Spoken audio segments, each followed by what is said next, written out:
User ID और password का इस्तेमाल करते हुए अपने पोर्टल पर लॉग ऑन करें और इंस्टेंट पैन सुविधा का इस्तेमाल करें। अपेक्षित विवरण और भुगतान जमा करने पर उपयोगकर्ता को पैन सेवा पोर्टल पर नेविगेट किया जाएगा। आवेदक की आधार जानकारी सावधानी पूर्वक दर्ज करें। सबमिट पर क्लिक करने के बाद प्रमाणीकरण किया जाएगा। नाम दर्ज करते समय कृपया इन महत्वपूर्ण बातों को याद रखें। आवेदक का नाम, लिंग और जन्म तिथि जैसे विवरण आधार डेटा की तरह समान होना चाहिए। आद्याक्षरों को केवल मध्य नाम में दर्ज करने की अनुमति है, लेकिन केवल तभी जब आधार कार्ड पर आद्याक्षर हैं। यह सुविधा नाबालिग पर लागू नहीं है। HUF, फर्म, कंपनियां आदि भी इस सुविधा का उपयोग नहीं कर सकते हैं। आइए उदाहरण के साथ अनुमत नामों को समझें। कृपया सही संकेतों के साथ नामों को ध्यान से देखें।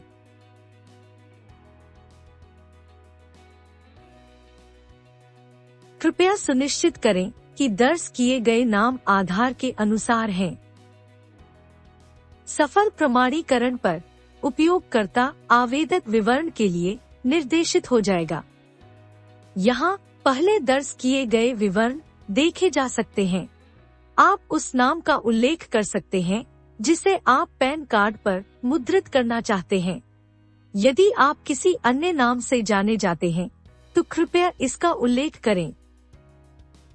इसके बाद उपयोगकर्ता को माता-पिता के विवरण पर निर्देशित किया जाएगा। आवेदक के पिता का नाम दर्ज करें। व्यक्तिगत आवेदन के लिए पिता का नाम अनिवार्य है और मां का नाम वैकल्पिक है। यदि कार्ड पर मुद्रित होने के लिए मां का नाम चुना जाता है, तो मां का नाम दर्ज किया जाना अनिवार्य है। हालांकि यदि कोई मां एकल माता पिता है, तो उपयोगकर्ता एकल मां विकल्प चुन सकता है और मां का नाम दर्ज कर सकता है। यहाँ भी आद्याक्षरों को केवल मध्य नाम फील्ड में दर्ज करने की अनुमति है। इसके बाद उपयोगकर्ता को अन्य विवरणों के लिए निर्देशित किया जाएगा। फिजिकल पैन या केवल ई पैन के बीच चुनें। यदि उपयोगकर्ता केवल ई पैन चुनता है, तो आपके आवेदन में दिए गए ईमेल आईडी पर केवल डिजिटल रूप से हस्ताक्षरित ई पैन भेजा जाएगा। यदि आय स्रोत वेतन या व्यावसायिक पेशा है, तो कार्यालय पता अनिवार्य है। आवेदन के अपडेट के लिए सावधानी पूर्वक टेलीफोन और ईमेल आईडी दर्ज करें। इसके बाद आपको AO कोड पर निर्देशित किया जाएगा, जिसे मूल्यांकन अधिकारी कोड के रूप में जाना जाता है। आधार पर आवासीय पते के अनुसार राज्य और शहर चुनें। चुने गए विकल्प के आधार पर AO कोड की प्रासंगिक सूची प्रदर्शित की जाएगी। स्थान के अनुसार अपना area code, AO type, range code, AO number चुनें। शहर और दिनांक का नाम दर्ज करें। इसके बाद उपयोगकर्ता को पुष्टिकरण पृष्ठ पर निर्देशित किया जाएगा। उपयोगकर्ता को आवेदन में दर्ज सभी विवरणों की जांच करनी होगी। इसके बाद उपयोगकर्ता को eKYC प्रमाणीकरण पोर्टल पर निर्देशित किया जाएगा। eKYC प्रमाणीकरण के लिए 2 विकल्प उपलब्ध हैं: OTP आधारित eKYC और बायोमेट्रिक आधारित eKYC। यदि उपयोगकर्ता OTP आधारित eKYC चुनता है, तो OTP आवेदक के मोबाइल और आधार में पंजीकृत ईमेल आईडी पर भेजा जाएगा। eKYC करने के लिए उपयोगकर्ता को आवेदक के माध्यम से OTP कैप्चर करना होगा। वैध OTP जमा करने पर सफल eKYC प्रमाणीकरण की स्क्रीन दिखाई जाएगी।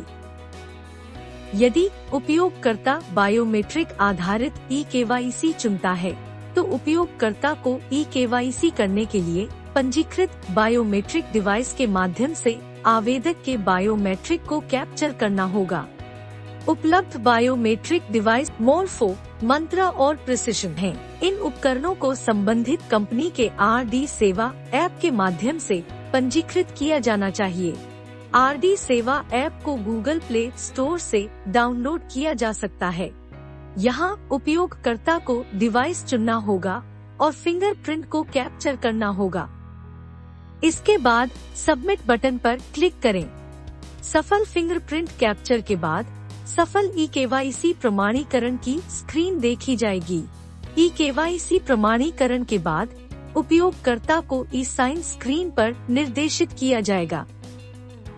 10 अंकों की आधार संख्या दर्ज करें और आवेदक को e-साइनिंग पैन आवेदन के लिए सहमति प्रदान करने के लिए कहें। OTP आवेदक के मोबाइल नंबर और आधार के साथ पंजीकृत ईमेल ID पर भेजा जाएगा। सफल OTP वेरिफिकेशन पर उपयोगकर्ता को एक पृष्ठ दिखाई देगा। जब उपयोगकर्ता ओके क्लिक करेगा तो उपयोगकर्ता को नीचे दिए गए पृष्ठ पर TXN ID, TXN स्टेटस, पे अमाउंट एंड एक्नॉलेज नंबर मिलेगा। PDF और भुगतान रसीद नीचे दिए गए प्रारूप में आवेदक के पंजीकृत ईमेल ID पर भेजी जाएगी। उपयोगकर्ता 2 तरीकों से ट्रांजैक्शन ट्रैक कर सकते हैं। ट्रांजैक्शन स्टेटस के माध्यम से स्टेटस चेक करने के लिए request type, transaction ID and entity ID दर्ज करें। एप्लीकेशन नंबर के माध्यम से स्टेटस चेक करने के लिए एप्लीकेशन नंबर दर्ज करें। उपयोगकर्ता www.tin-nsdl.com पर भी स्थिति की जांच कर सकते हैं। उपयोगकर्ता किसी भी प्रश्न या कठिनाइयों के लिए CSC हेड ऑफिस से संपर्क कर सकते हैं।